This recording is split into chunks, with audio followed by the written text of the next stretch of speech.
Hey everyone, welcome to the Path of Me. I'm your host, Wendy Hutchinson. I have the lovely Kelly Marshall with us today. She's an incredible woman, a prosperity advisor for conscious service businesses. Or actually, she's a prosperity advisor for women with conscious service businesses and a certified money breakthrough business coach. Welcome, Kelly, and thanks for joining us today. Thank you so much for having me. I'm excited to be here. Oh, I'm so grateful you said yes. So I know you live in the Northeast. You're up in Buffalo, right? Yep. Did you grow up there? Tell me a little bit about your journey. Yeah, well, born and raised, so the journey didn't go too far. I went to college about 40 minutes away. So I did, live there. So I moved a little bit, but close enough I could go home to do laundry and have dinner if I wanted to. Nice. So yeah, the journey didn't venture too far from here. And I love it still. I'm one of those, Buffalonians that's tried and true and loves four seasons. And I might hate the winter come February, but other than that, I'm very happy to be here. Awesome. Well, I know you are intuitive, and I was wondering if Mhm. that's something that you have always been aware of, or if that kind of developed over time. Yeah, I think that the intuitive piece was always there, but I don't think I knew the term for it, or even understood that that was impacting things. I think I knew I had a good gut. The first job I had in my career was as an auditor at a bank. And I did have, like, as an auditor, like sometimes it's hunches and it's gut. And I think that was the first time I started to become aware of that. And then as I've gone through my career, and we'll probably talk about some of this, but as I had another path. So I always had this accounting, money, business path. And I had this other holistic healing, Reiki, intuitive movement, nutrition type other path, and I had them separate for a long time. Right. That other path allowed me to understand that and put a name to it, and understand the power of it, or embrace the power of that. And so I do bring it into my work now. And like I said, it's probably always been there. Like my friends in college would ask dating advice, or whatever it was, there was always that intuitive piece that was there. And now it's certainly a part of my coaching. I just understand that I have, sometimes get information that's not all just from my brain. Yeah. Yeah. It's so interesting because you can kind of trace the thread back, but those weren't conversations that we were having back then. No. Mm-mm. Although I do remember as a little girl, my mom taking me to like a psychic fair here, or, we would, Really? yeah, even like, I'm trying to think back, it had to be in the 90s. I don't think it was quite in the 80s, but there was a few of those things going on, and we would go to them, but we weren't totally immersed or didn't understand it, or it wasn't something, like you said, that you talk about too much. But I remember hearing those conversations as a kid, somebody saying, oh, I think you have a gift for this, or, some of those conversations, but it was few and far between, and only because we did those things, which were not mainstream then like they are now. Is your mom intuitive? I mean, does she She have is. some sort of spidey Yeah. sense that she just calls spidey senses and doesn't really have a full understanding of? Yeah. Well, she's intuitive. She's a Reiki master, and She is, okay. So she does she works with reflexology. Yeah. But she kind of, that came through her career. It wasn't something she started out with. And I think she went to reflexology school in her 60s, or he was in her 50s. Wow. So it wasn't early on in her career. But what's even cooler than that was my grandfather. I didn't know this until after he passed. And there were two ways we found out, but he was into law of attraction and things like that. And Wow. it was just so cool. When at his funeral, I remember my uncle telling a story about how my grandfather lived his life intentionally. And that one time my grandfather told my uncle, he makes sure he says something nice to somebody every day as like an energy thing. And then we found books in his room after he passed that related to law of attraction. And I just thought that was so cool, because he was such a sweet guy. He lived a beautiful life. He died in like the picture perfect way, basically fell asleep in a little chair next to a fishing creek on a day that was perfect. How amazing is Isn't that? that cool? And I really think it's about his energy and how intentional he was. And I think that comes from a little bit of intuitiveness and openness, really being open to understanding the energy around us. And what For we sure, for sure. Yeah. So those gifts, I think, were passed down, which is so Yeah. beautiful. And now I think we're able to have these conversations in such an open way, in ways we've never been able to before, Yeah. which is great. And I think also having that sense of how energy works Mm-hmm. is really helpful in life, because it impacts how we relate to ourselves, how we relate to our business, Mm-hmm. right? And also how it impacts all of our relationships with others. For Having sure. that awareness and Mm-hmm. consciousness and Yep. intention, like you said, that intention on how we're going to live our lives. Absolutely. So, how long have you been in this finance, or had this finance background? You were an auditor, you told me. And Yeah. so you've been working with numbers for a long time. Was that Yeah. something that you pursued since college, or has that been something recent? That's another funny thing, because I remember in 7th grade, at the career fair, like career day or whatever, I Mhm. remember deciding that I was going to be an accountant. I have no idea why. 7th grade. 7th grade. Wow. And I do think part of it was I thought, because my uncle was an accountant, so I'm sure that fed into it. And I was like, well, accountants make a lot of money, and I think I want to do that. So I think there was that part of it. It was kind of funny to see the journey I took with it.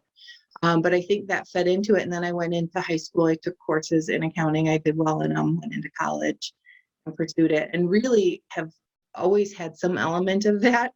I've tried to leave it a few times, and it always, I always come back to it, because I truly do love the work and I'm interested in it. And I think it's a great tool, but I think I kept trying to leave because it felt like it was against the other path. Remember, I talked about the two paths. Yeah. And so I had all this holistic pieces and healing and coaching and all of those other pieces. And I always wanted to go that way. And every time I tried to, I would find myself veering back to this path.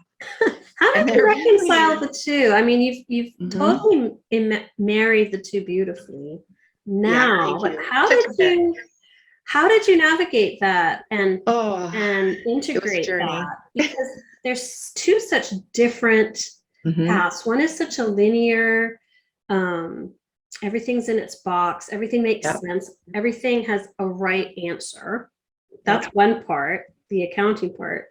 And then you have the intuitive part, where it's creative and you're open and you're getting information from who knows where, and you're following hunches and Yep. intuition and energy, and it's all being dropped in from your higher selves and Yep. your guides. And so how do you reconcile? It's like yin and yang, right?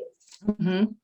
Well, I think I want to share some kind of insight I've gotten on my purpose first, and then talk about how I got there. But what I'm understanding with my purpose, and I don't know that we've ever talked about human design or how much you get into human design, but even just based on my human design chart, is I was meant to have this very grounded beginning of my life and learn this practical stuff like accounting. Yeah. And that I was meant to take that knowledge and find a new and creative way to share it with people that needed that knowledge, that wouldn't be able to learn it in the traditional way. And so that certainly made sense, but I didn't know that until after I created this business in this version. And it was a journey. I started out in 2004. I had my first bookkeeping business. I was still working at the bank, wanting to get out of the bank. It took me a while to get out of the bank. And then I went back into corporate for a little bit, because there was a little fear there. Had the bookkeeping business very part-time, all that time. So I still have my first client in 2004 is still my client Are you today. serious? Wow. Awesome. Yeah, I tried to leave that one too, and he's like, and it's just been a wonderful relationship. But yeah, he's been the catalyst for a few different things in my career, which has been really cool. But yeah, he's been there since 2004. I was in corporate for a long time, a couple jobs, and back to the bank again when I had my daughter, because I needed a place I felt safe, and that I felt like I could take time off, and it was the right kind of place for that. And then left the bank finally, to What go year work. was that? What year did you actually leave the bank? Well, I'd left the bank and gone back to, there was a job in between. I was 8 years in an investment advisory firm, but I couldn't take half a day off. I was the person that did everything in the office. Wow. So I got out of there when I got pregnant, which was in 2011, Okay. had my daughter in 2012, and I left the bank in 2015. So I spent about 3 years there and then worked at a wellness center. And at the wellness center, I did coaching and I did accounting.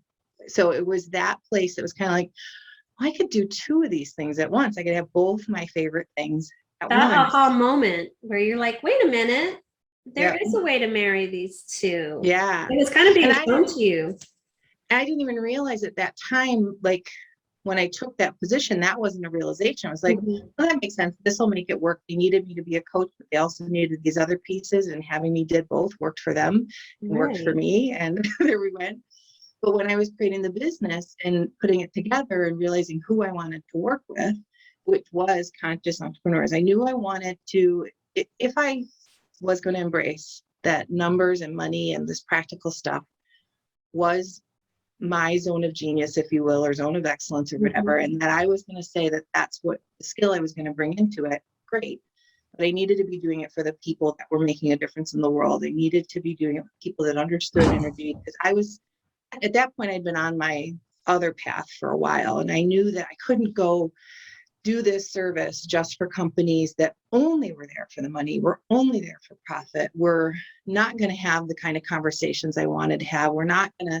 I wasn't going to get to play in their businesses in creative ways that I can with who I serve now. You needed that alignment. You needed clients that were Yes. aligned with your Yes. with your truths and your vision, right?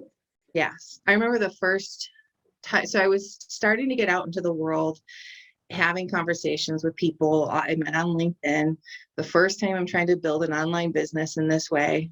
And I do want to go back and share some reasons why I left the wellness center, because it's very entrepreneurial and I want to get into that. But so I was having a conversation with a girl who owned a vegan blog, and she was actually looking at recreating herself. She had struggled with money up until then, which is why she was open to taking this market research call or whatever I was doing. And I remember her I was asking her questions about revenue and what she was going to do. And she was selling the blog and what was going to come next. And I remember her just being like, I'm kind of intuitively feeling into that right now. And I said, oh, I love that. And she laughed and she was like, I can't believe I can have this conversation with a numbers person who also honors how I need to be in energy with my business. And that was like, it all clicked together in that moment. I was like, this is why I want to have these conversations. I want to support you with the numbers, have this kind of conversation. It's a light bulb moment, right? Yes, absolutely. So cool. And that was like, that was the very beginning. Cool. She was one of the first people. She did end up signing up, and she was one of my first clients that I did coaching with. I love it. I love it. Now let's cycle back to why you left the Holistic Center. So the Wellness Center was cool in many ways. Like I loved the coaching I got to do. And of course, doing the bookkeeping, I got to run a lot of the business. So I've always loved small business and wearing a lot of hats. I think that's kind of fun. I don't want to be a small piece in a big pie. I want to be a bigger piece in a small pie, if that makes sense. Sure. But I was also struggling with, they talk about authenticity you mentioned earlier. And that's a big thing for me, alignment and authenticity. I think you said alignment, but alignment and authenticity are big to me. And when you're not the boss or when you're not the owner and you have to run the business in the vision that they have and matching their values as the owner, and if that's not in alignment with who you are as an employee, especially a key employee, that can get challenging. And for a lot of us conscious people, we don't operate well when any part of us is out of alignment or authenticity. It's so uncomfortable physically. It's physically uncomfortable. And that's what in was that situation. Yeah. I was having to handle clients in ways I didn't like, and coworkers in ways I didn't like, or they were never my employees. It's always coworkers. And I felt like I had a lot of responsibility without a lot of authority. And that alone was, my energy wasn't suited for that. And there were a few moments, I won't get into all the stories, but there was one key moment I remember, and I'd already made my decision, but this was like icing on the cake, or just like the very final straw. The nail in the coffin. The nail in the coffin. That's the right expression.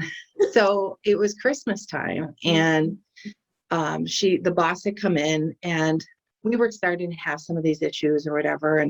But she was explaining to me that she had filled out. Now I was already entrepreneurial. I was a girl that sold raspberries on the corner in the summer. I had garage sales, like all part of my life. There was some entrepreneurial piece. Mm-hmm. And she said she was working on her Christmas cards, and she was writing out the one to me and my family. And I know she meant this with the best intentions of her heart. But she said to me that in that moment, she realized she was responsible for putting the food on my table. What? And it like cracked the entrepreneurial Are you spirit. kidding Like, me? or actually, it was like a kick in the pants for Are the you entrepreneurial kidding? spirit. And being like, yeah, she said that to me. Yeah. Wow. And I do think she meant it in a way that was like, I love your family. I do feel I want to take care of you, but it didn't get received that way. Oh my And gosh. so I was just like, by next Christmas, you will not be responsible for the food on my table. That's just not going to happen. And I kicked off I actually formed my LLC January of that next year, and had moved to part-time in May, and I kind of transitioned out from there. You know those catalyst moments, right? Mm-hmm. Because we feel our truth, we feel it knocking way before we actually take the aligned action, because there's this human part of us that keeps rationalizing the thing that's not aligned. Like, well, I get flexible hours and I enjoy this part of it. And when you start having to convince yourself to go to work, or convince yourself to be in a relationship, or convince yourself to stick to this diet, it's not aligned for you, right? Yeah. The sooner we can cut and run, the better. But it takes a few laps around the track before we learn that lesson. Absolutely. Yeah. Oh my gosh. Wow. So that was a big moment. And I realized, like, I had helped her grow a multi-million-dollar business, and great, good for her. We helped a lot of people along the way. And there's some people that would have been handled differently if it were up to me, but it was time to move on. But those catalyst moments are really key. And there are people who, if you're entrepreneurial, there are other things. If I wasn't entrepreneurial, maybe I just would have gotten a new job, right? But as an entrepreneur, I knew that was like, I was done helping other people build that. I want to do my own thing. And I do find, I think back to some of my friends that are at the bank and miserable, and it's that rationalization you were talking is what they're doing. And there's fear around. I was just going to say, there's such a big fear program. It's so pervasive in our society. Yes. And it's so subliminal, the way it's woven into the fabric of our lives. It's hitting us through our culture and our family values and our family ancestral history and our news media. And there's just so many subliminal ways. Every day we're just being coded in fear, and we don't even realize it, right? Yeah. And even entrepreneurs that don't, that are kind of stuck or aren't hitting their goals, or maybe have to go back and get a job, a lot of times it's that fear programming that keeps them where they are. And a lack of faith. You really have to trust that when you get these intuitive knowings, you're being guided to your highest and best life path. Yeah. And so every time we say no to that, we're pulling ourselves back instead of moving forward. Pulling ourselves back, pushing it away, saying we're not open to receiving. Don't you think, I was going to say, don't you think a big part of it is that worthiness piece? Absolutely. Well, the trust piece that you spoke to too. So this all circles back to money. I mean, the same cycles repeat in different areas of our business, or show up in different ways in our business and our life. Right. But that trust piece that you talked about is connected to worthiness. And I catch myself in my own patterns here and there. If we don't trust ourselves with whatever, but a lot of times in business, it'll come down to money or numbers or whatever that is, or that ability to, like, whatever we believe we have about this bigger business and what that means for our life and what it has to be. When we don't trust ourselves to do that, like I said, it's connected to your self-worth. You don't believe yourself worthy of that. And then you do block out those opportunities or say no to them, or you may not even be conscious of that. Most often you're not conscious of that. Right. And so what feels like nobody in my list has money, or nobody will say yes, or I just can't, I don't know how to get You know sales what's calls, or I don't know how to interesting? find leads. What's interesting is we're constantly manifesting our truth. Yep. So if that's your core belief, that's the vibration you're sending out. Mm-hmm. Those are the people that are going to show up. Yep. And it perpetuates and confirms what you know to be true.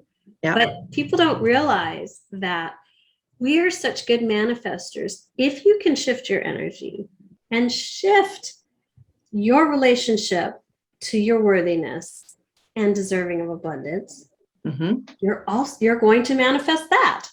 Yep. But they keep reaffirming the that lack, that story of lack, because of their relationship with themselves and their lack of worthiness. Mm-hmm. So it's like this hamster wheel that is so difficult to break, which is where you come in, right, Kelly? This is where you kind of coach them around that, I would think. And it's funny because that's where, like, I've tried the business in different iterations. Like, is it just the bookkeeping? Am I teaching people how to do that themselves? Am I doing other coaching? And they really all need to be there. And that bookkeeping, this thing that I've tried to run from multiple times, it's such a valuable tool, because if you don't have that part taken care of, like a lot of people, you're not in your business because you love to do books. Like, that's the thing maybe that I love to do. You're not into it, but it's a necessary part of your business. And when that's not being handled, as your business grows, it can feel like, oh, that's a should, like I should be doing that. And I must not be a good business owner because I don't know how to do that part. And like, that story can be a part of the worthiness. It is a part of the doubting yourself. And so if that little, even just getting that part taken care of can really lift the energy of the business, because you can pay attention to it. You can there's like practical stuff, making decisions off it, knowing how to pay yourself. But even just the energy of knowing that's done, sometimes before people have even had me touch their books, they've signed the contract, they're like, oh my God, I feel so much better because I know that it's like that weight has been lifted. Because the weight's been lifted, and they don't, it becomes like, oh my gosh, I'm taking care of my business in this way. And it's an investment in themselves, right? To hire you to take on that aspect. Also, I wanted to ask if you find that there are people who are really great at creating revenue, but because of that worthiness story, just can't hold on to it. That money is just for sure slipping through their fingers like water. You know, they're bringing it in, they've got the sales down, they've got the marketing, they have like all the pieces in place, but if they haven't unpacked that, I would say, wound of worthiness and healed it, they're constantly just, it's like there's this a colander in their bank account, and no matter how much they bring in, it just organically goes out, right? I don't know if you see that in your business or not. For sure. Yeah. And it is the worthiness, just a different place. So like, let's say somebody can get to where they can manifest the income, it's just showing up because there's nothing left for them, or there's and sometimes it's lack of awareness where it goes, like that colander feels like that. But other times it's that, and again, it's practical and energy, like there's too big of a team built, you know, or there's too many expenses coming in and it's all going out. And so that's where the practical piece of understanding how those decisions affect it. So are those conversations that you have with them as their consultant, you know, and coach and money manager, so to speak? It depends on what we're doing together. Some people it's just the bookkeeping. For some people it's bookkeeping and coaching. And we have to, you really, no matter what, in some way it has to come up. Like I always do a video for my clients when at the end of the month I do a video and I walk them through their balance sheet and their profit and loss statements. Because a lot of my people are not going to open up a report. There are Of some, I've got course. a group of people who are numbers oriented. Can't wait to get those in there. But a lot of them, if I just sent them reports, wouldn't look at it, but they'll watch a 2 or 3 minute video I do. Right. And that's an opportunity, even if I'm not Connect. coaching them, I can mention and bring awareness. And honestly, a big thing is even just celebrating where they're at, or noticing different trends. And sometimes it's celebrating, or sometimes it's warning a little bit about something I see. But a lot of times people aren't even aware of what is flowing in. They're not celebrating what's coming in already. So that's another piece I like to focus on is, being grateful for what's coming in and Yeah, for celebrating those things. sure. And that makes a big difference. And month after month, things will go by and people aren't checking in on that. I And think also going back to that programming I was talking about, people are so programmed to keep chasing and achieving and hitting more markers and setting more goals to the point where they forget to be present in where they are in gratitude and build on that foundation. It's almost the energy of lack when you're constantly chasing something versus building on the foundation that you have, I think that's where like there's so many programs out there that are used to be create your 6-figure business, and then it was 7-figure business and 8-figure business and whatever message you want to see out there. And I do think that people need to check in too and say, is this what I want to create? You might create, I do feel like there is some magic in that 6-figure business, because I think at that point you're supported to not have to do the things you don't want to do.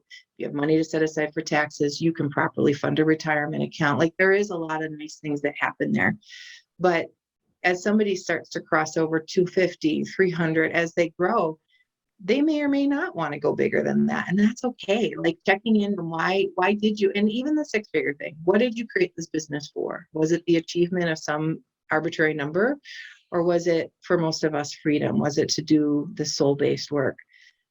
While also getting to walk your talk and live that freedom lifestyle. What were the reasons you did this, and really checking in on that. So you're not just chasing this goal that's out there on Facebook or Instagram, that you're doing the thing that is in alignment with you and your purpose and what you're creating. Huge. That check-in piece, I think, is so, so important that we don't forget. What's your why? Yeah. What's driving you? Is it aligned? Because just because we see it and it's in our face all the time doesn't mean that needs to be the thing for you. Right. But people don't trust themselves. I find that we're so bombarded on social media and in our everyday lives with the people around us, whether it's family, friends, the culture, your faith, if you're a religious person, and that relationship with money, right? That we forget that we should really get intentional around who we are and why we're here. What lane do we belong in? Because we get so caught up in comparing, and we're so good at convincing ourselves that we're less than. When we need to be doing more, and we need to be like Joe Blow over there, and we should be trying this marketing program and this training and this. Absolutely. And we forget, does that even matter? Right. Does that even matter? I know. Is that really my value? Right. What was coming up for me as you were saying that is, and I believe in coaching. I know I believe you believe in coaching as well. I see the value in it. I've invested in a lot of coaching, but I think where it can become out of alignment again is when we're investing in that coaching to save us, or to, it's coaching after coaching after coaching after coaching, always searching for the next answer versus like some trust that some of those answers are within you, maybe all of them, but 100%. That we need to, again, I'll just go back to trust and intuition, and that we can allow ourselves to do some guidance. Of course, investing in coaching can shortcut things. You can learn from other people's mistakes. There are some beautiful things that can happen in coaching, holding somebody to hold you accountable, somebody to be in your corner. There's so many powerful things, but when it becomes this pursuit constantly of the next thing, it might be time to slow down and ask yourself, look within a little bit, or get some support on how to do that, so that you start to get some of those guided answers. I really feel like we're at this huge pivot point in our lives. Humanity is at this huge pivot point where you may be finding that the things that used to work for you are no longer working. And the tendency is to continue to repeat the cycles, continue to repeat this. Even if it doesn't work, people keep going back to the same tools, the same methods, the same books, the same courses. And we're in a space of evolution. We're in a quantum evolutionary space right now on the planet, which requires us to get outside of our comfort zone and pivot. Yeah. We're here to evolve. We're not here to wash, rinse, repeat, and stay on that hamster wheel. Or try to be a cookie cutter of somebody else. Yes. And then wonder why our life is not changing for the better, why we're dissatisfied, why we're unhappy, why we're feeling defeated. Yeah. That self-exploration piece is so important right now. It's important to go to the coach, like Kelly said, right? To hopefully be reflected back to you, the questions that you need to ask for self-exploration, not to be given the answers, but to be given the questions. Right there. That's the key. That's good coaching. Not, I'm going to teach you the strategy that worked for me because it's going to work for everybody else I teach. What are the questions that need to be asked so that you can allow them to find themselves or find the right answer within themselves with that question? And trust it. Yes. And trust it. And then take action. Because none of it, we always have to take action too. Yeah. I do give my clients permission to sit with the information for a little while, because sometimes those revelations are really big about themselves, and it's almost overwhelming, and they need to sit and process that information for a while. But there does come a point where you have to choose you and take that jump and trust the parachute's going to open for you. You have to get to a space.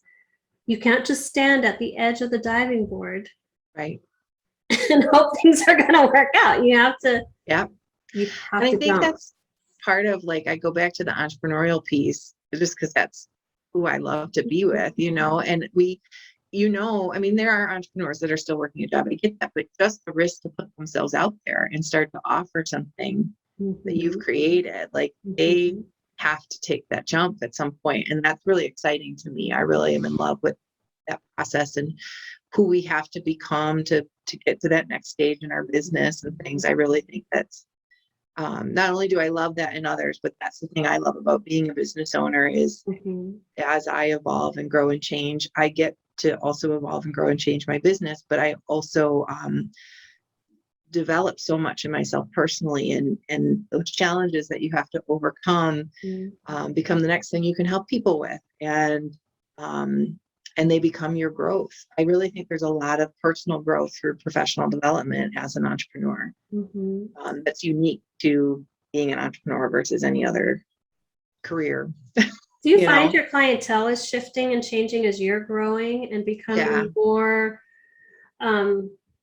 just aware, and your consciousness is expanding? Do you find yourself attracting a different level of clientele, like people who are kind of meeting you where you are and really interested in doing this kind of work? I do. I think every once in a while I'll get that referral that comes in as like pure bookkeeping, and then it's kind of like, oh, that's not my person, that's not going to work.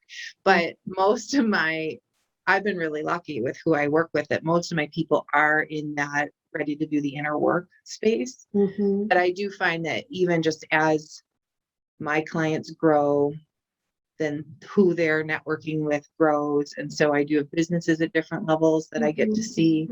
But as far, I guess, so we bump into there's always the same issues are there though. Like, so regardless of what level their business is at, they're still bumping into some of the same things. It's just at a different level. So if you bumped into worthiness things getting to, 50,000, you're going to bump into worthiness things getting to 75 and to 100. And so it's just different blocks that come up again. I don't know if any people probably don't want to hear that, but that's the truth. And so it's similar questions and similar exercises and things. It's just at a new level.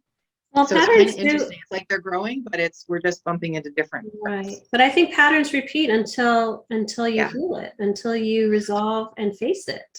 Yeah. But even that it can change. Like, so I'm thinking of one client who's grown a lot in her time, revenue wise, and just she puts a lot into her development. And when we first started, it was like she was trying to find joy and fun in money, because for her, she was what I call an accumulator. So somebody that liked to save her money, and there wasn't a lot of joy around that. It was, there was scarcity, a lot of lack and scarcity at that time.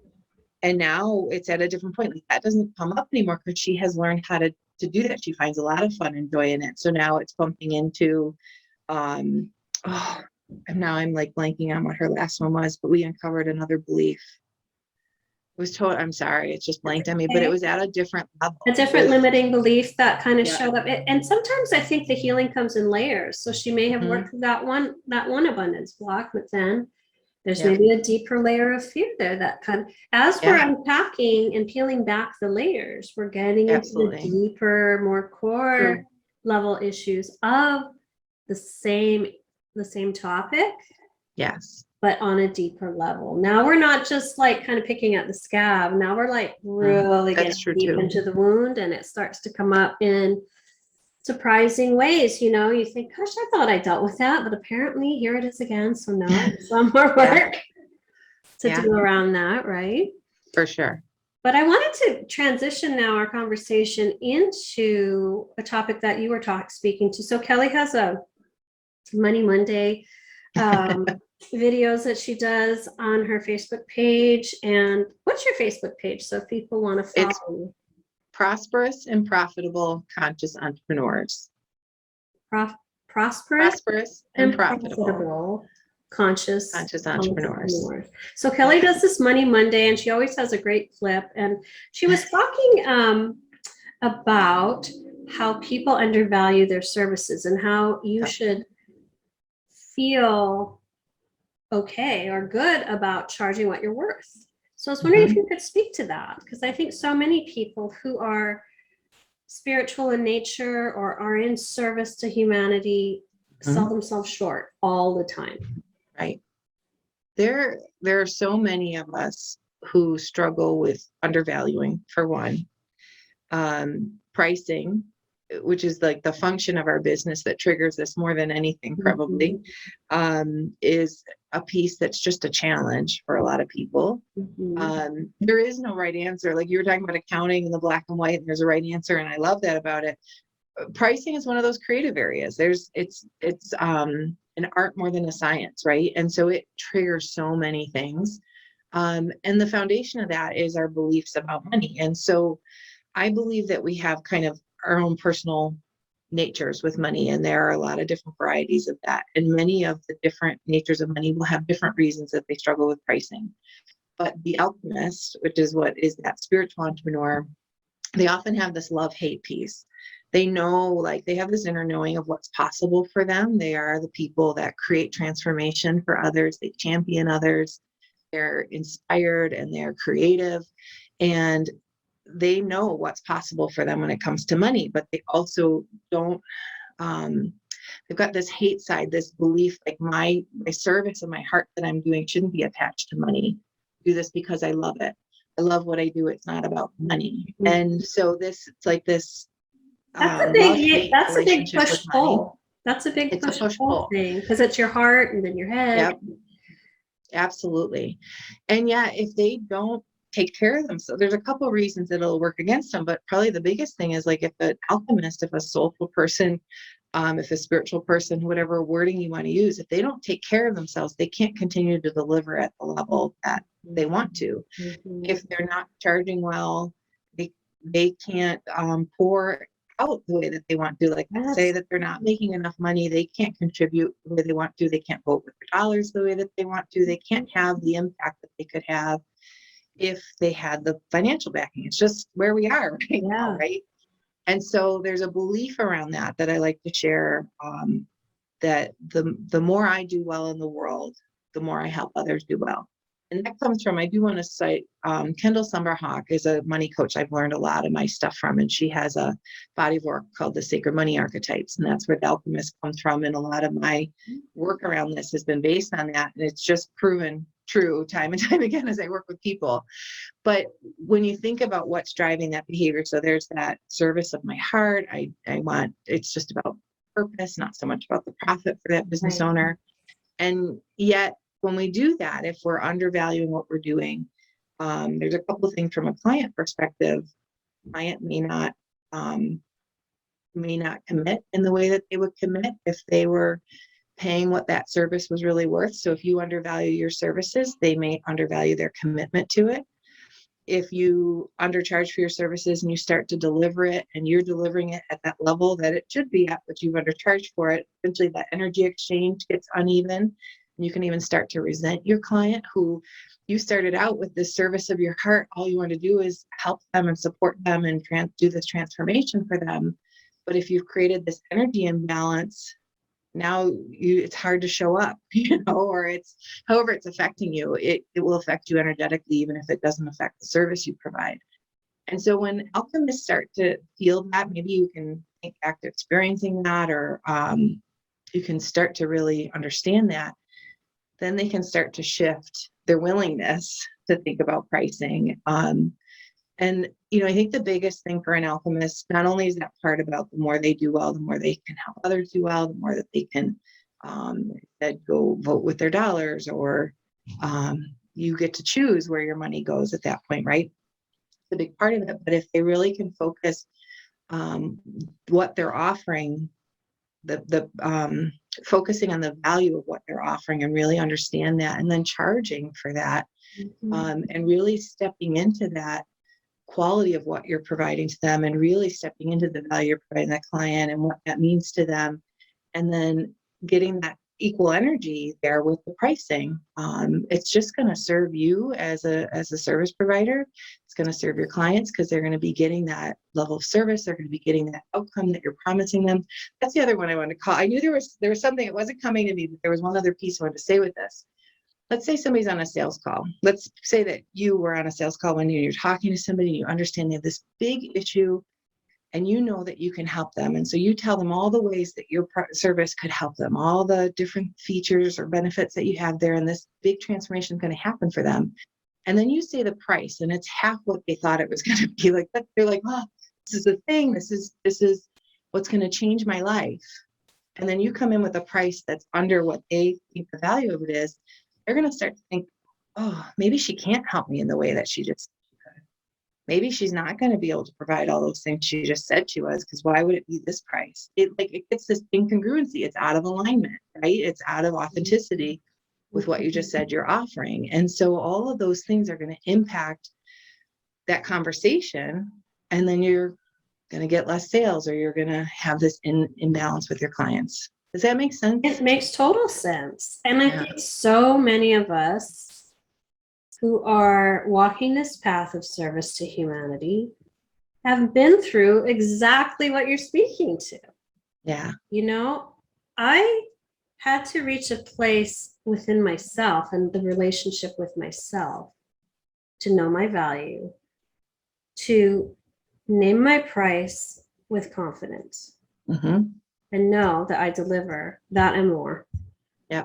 So if you choose not to work with me, then you're not my person, and I'm okay with that. I don't take every no as a personal slight. It's like, then we are not energetically aligned to work. If you don't see the value in what I'm offering you, then we are not meant to work together. And there are many people in that lower price point for you. Yeah. And that's that level of competence is what's going to allow you to just stay there, but also what's going to call in those people that are ready for that, right? It is an energetic thing. Like it, I'm a double-edged sword. I've got nurturer and that alchemist, and the nurturer we will give in spite of ourselves, kind of thing. And so I get coaching around this. I get support every time I go. Right. I mean, it is something that we have to consciously shift. Yeah. And until I was able to do that myself, I was constantly, okay, well, I'll give you a half hour free of my time, or Right. You know that what that does? It builds resentment. Mhm. I was resentful because I was like, Yeah. you know, I am giving all of this, all of my time, and for a thank you. Yeah. I mean, it's not even like, wow, you really changed my life, thank you, which would happen. It'd be like, thanks. Or I'd get the phone call, can we go to lunch? That's like, can I get an hour of your services for $15 lunch and you Right. actually pay for your lunch? Yeah. They want you to like go to lunch so they could just get a free, you know, coaching session. So Yeah. there's a lot of iterations that you have to go through to really start drawing boundaries and be like, I'm not Mhm. available. Yeah. Yeah. If they know, you know. Yeah. I want to share a tip on like a little exercise you can do before you set pricing, but I want to also make this, I had this thought as you were talking. You know, if somebody gives me something that I know is valuable and they don't charge me for it, maybe I want to do more with them. And I'm afraid that, you know, I can't handle that that out of alignment. That doesn't work well for me. And as a nurturer, I like to give. I don't, you know, I have to be open to receiving too. But if I get too much that comes that way, then I might want more, but I'm afraid to ask because I know that there's going to be this price thing, you know. Or like you can think of that when you always there's somebody you go out to lunch with all the time and there's this battle over who's going to pay. Like it gets to be like, I don't even want to deal with it. You know, that's how it can get awkward. So that's something I think is something to be mindful of. But can I share a little exercise for people that would help them? Share away. Okay. So I think the biggest thing, so we know that pricing, there's belief, there's money mindset, there's a lot of those pieces. And so we walk through some of that. But the biggest thing again comes down to self-worth and it's confidence, right? A lot of that is really you mentioned owning your value. And so I like to, before you go to set prices, one of the best things you can do is get really clear on what that value is. And so one of my favorite exercises, there's a couple exercises, but my favorite one is to come up with 30 ways that you impact your client, like 30 results. So if you picture them on the day before they start working with you, and then you picture them after they write this down. Oh. Writing this down.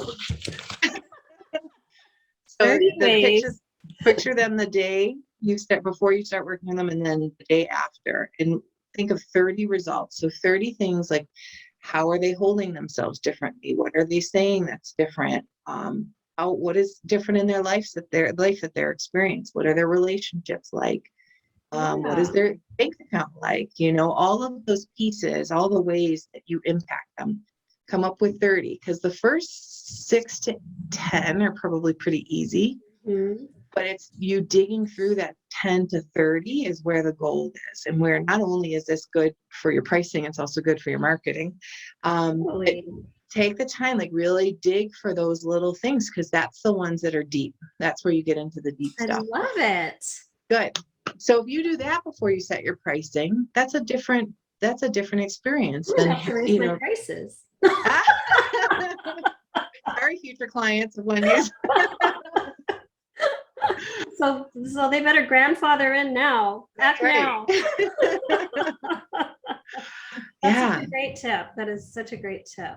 Thank you. And we have to get in touch with our confidence first, because again, there's no right or wrong. Like everybody's like, well, is this right? And they want to ask, you know, a coach or me for the right price. And it's really like, how do you feel about it? I think you're so right. And then it's finding that confidence to get to that number that feels really good. You don't have to charge $5,000 today, but where are you at today that feels good? And you know, you can trusting what you're getting. Yeah. I think don't you think we talk ourselves out of our greatness? Absolutely. We have been taught, I think especially as women, to dim our light, to suppress our greatness, because wow, that's kind of conceited of you to be putting yourself out front and center and saying, hey, work with me because I'm amazing. Right. We're taught, I know in my culture and my background, it was okay. It was encouraged because in that Asian programming to be achieving and striving and successful, but to speak it, to own it, to claim it. Wow. You don't do that if you're Asian. Right. And Yeah. so there was this dichotomy there, but I do think there's a lot of, I think almost every culture you can find where like there was safety in blending in, that as we were the one that stood out, that there's some danger. So there's definitely that, like, just in our bones, in our blood and tissues and bones, in totally. our, yeah, that That we that's have hard. to actually reprogram. It's a Yeah. program. And we have Yeah. to realize it's a program that we can reprogram. We're Mhm. constantly evolving, which Yeah. means we need to embrace change. We need to shift the way we relate to ourselves Mhm. and And the that can, messaging that we're yeah, giving to and ourselves. that can be healing some of that fear Mhm, and that wounding and everything, so that you can step into more. Or it can be reprogramming, it can be mhm. challenging these beliefs that are really not true and not serving us anymore, and rewriting new ones. um oh shoot, there was somewhere else, let me go back. The one, oh, with entrepreneurs too. um the thing that's changed, because I've met a lot of people, like I've got one client that was in pharmaceutical sales, and one of the first things she has said to me, and I've heard this from a couple of different people, I know I'm good at making money, but they maybe are struggling in their business, right? And so they were good at making money for somebody else. They were good at selling a product maybe that they believed in. They were good at hitting goals that other people, there's multiple reasons this can happen, like goals that other people set, measurable things that they had to meet, that led then to the sales. But more often than not, it comes down to the fact that they've switched from selling either a product or somebody else's intellectual capital, that they felt comfortable kind of showcasing that, and they didn't have, somebody else set the value for it and everything, and now they've shifted to where they have to set their own value for their own intellectual capital or product that they've created.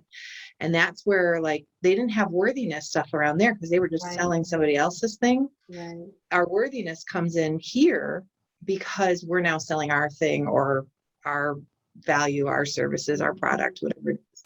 And now when we're bragging about this thing, like you said, don't you sound conceited because you're bragging about you. Mhm. But that's what we have to step into if we're going to Exactly. provide our own services, Also right? owning and claiming our greatness. We are so powerful. We are so magnificent. We are so much more than we think we are.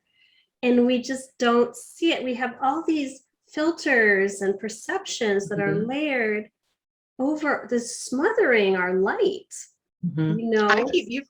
You've said that in a couple different ways, and I just keep taking it in. It's like I'm just like It's letting that so ooze into me, true. because that's true. We So do true. that. Even I've done even it. when we do this kind of work, we can still be guilty of Mhm. dimming our lights at time, Mhm. right? Mhm. Yeah. But this is such an important time. You know, I talked about this quantum shift. Yeah. This is when everyone who has come here to be in service to others is being called forth, Mm. regardless of where you are in your evolution, regardless of how much inner work you've done, or what level of ascension you've reached, or what income. It doesn't matter. Right. What matters is that you show up.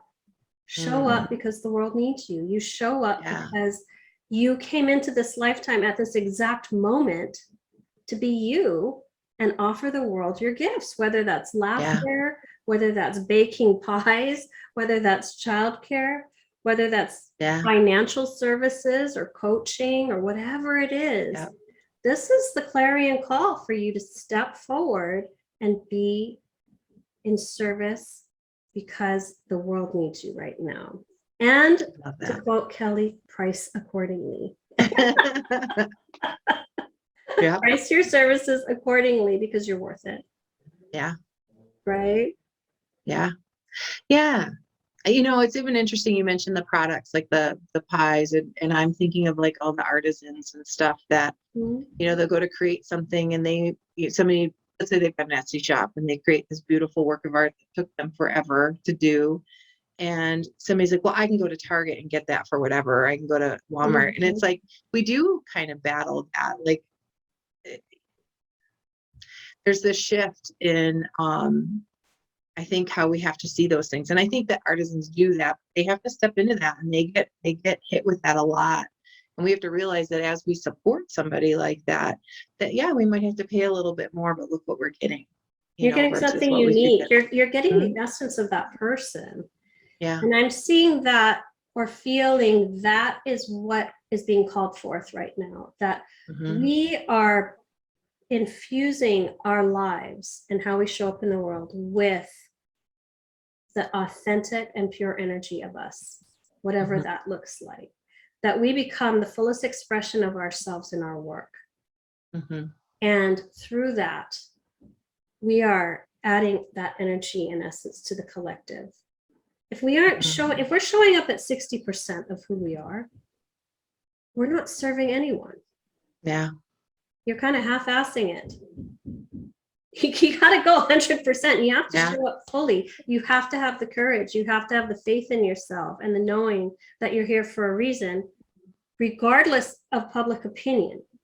Mhm. Because our parents might want us to be in a corporate job Right. because they want you to have benefits. They want to be comfortable. They're uncomfortable Right. with your entrepreneurial Well, pursuit. that's part of that cultural shift, that's part of that, like whatever was created throughout, the last century, where it was coming out of war and it was factory and the industrial era or whatever they call it. I am not a historian by any means, but just that was what was created. That was what was efficient then. That was what needed to be. But so many of our structures have stayed true to building people up for that versus building people up for what we need now. So we feel as entrepreneurs or whatever your calling is, like you have to kind of break out of that mold a little bit. Mhm. And everybody's got that story of when they cracked out of that mold, if they I have agree. created that entrepreneurial piece. I have a daughter who's 9, who I don't think is ever going to be in the mold, but part of that I love it. is I just don't see it. I mean, she does go through it in school. I mean, it is a part of it in school, but I think that girl's going to be an entrepreneur. Things It'll are be interesting to shifting. I see what think these.